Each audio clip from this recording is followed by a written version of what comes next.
Kater zombie aro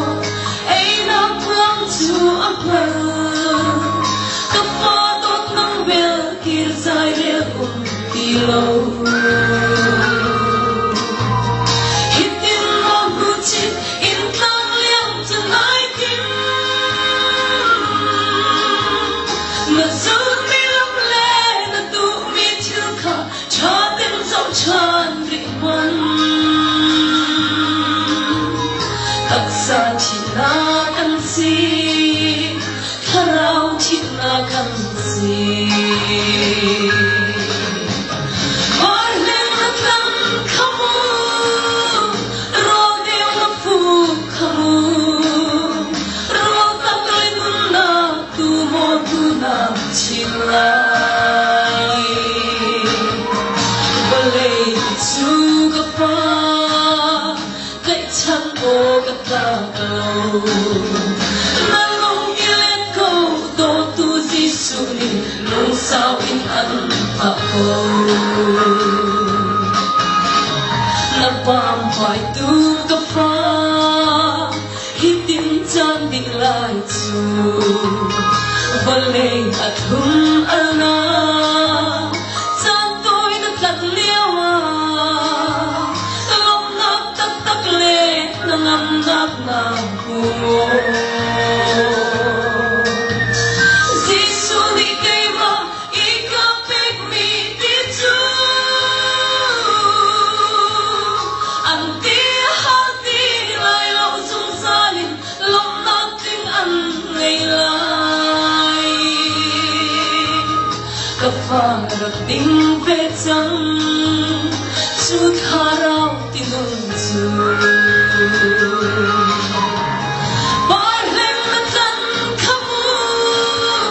Rodem na fu kamu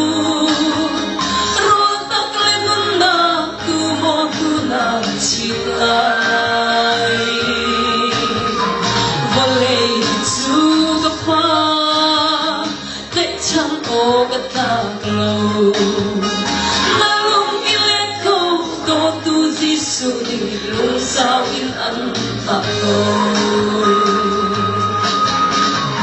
Wailaw pagpar Zisu Kalaw isut hunsu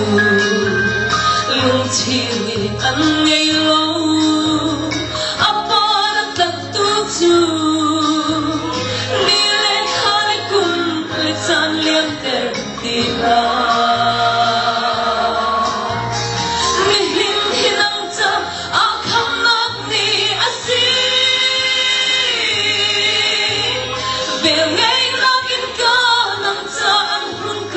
At sana luan hanle Ni bang laliang hana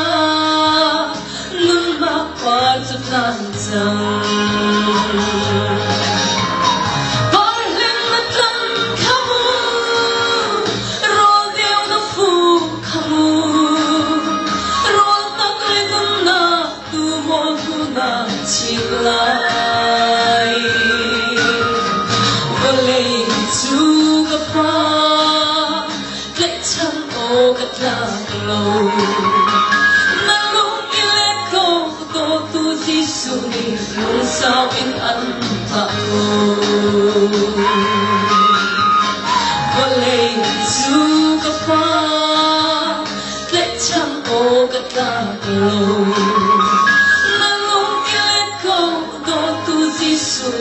Nung sawin ang pakaw